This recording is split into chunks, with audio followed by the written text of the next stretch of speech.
কলাকুছিত শিৱৰাত্ৰি মন্দিৰৰ বিগ্ৰহ স্থাপন।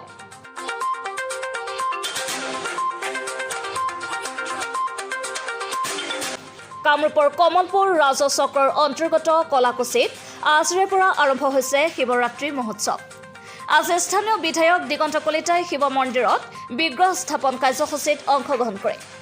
এবেলি 4 দিনীয়াকৈ অনুষ্ঠিত হ'ব শিৱৰাত্ৰিৰ ৰূপালী জয়ন্তী মহোৎসৱ।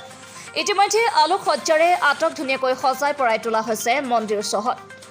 ভক্তবান ৰাইজৰ উপস্থিতি শ্ৰদ্ধাৰে কামনা কৰিছে উদযাপন সমিতিয়ে।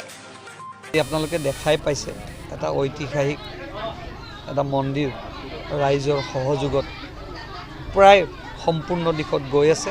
আজি শিৱলিংগ প্ৰতিষ্ঠা হ'ল আৰু 4 দিনীয়া কাৰ্যসূচীৰে এই কলাকুছি সোণালী জয়ন্তী শিৱ মন্দিৰৰ প্ৰাংগণত শিৱ উৎসৱ অনুষ্ঠিত হ'ব।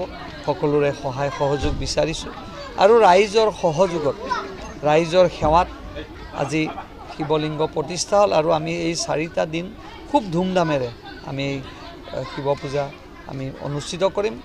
সকলো ৰাইজৰ উপস্থিতি কামনা কৰিছোঁ আৰু লগতে অঞ্চলটোৰ যাতে সুখ আৰু শান্তি বৃদ্ধি হয় তাৰে প্ৰভুৰ ওচৰত প্ৰাৰ্থনা কৰিছোঁ। উত্তৰ গুৱাহাটীৰ পৰা খৰ্গেশ্বৰ নাথৰ ৰিপৰ্ট আৰৰ খবৰ।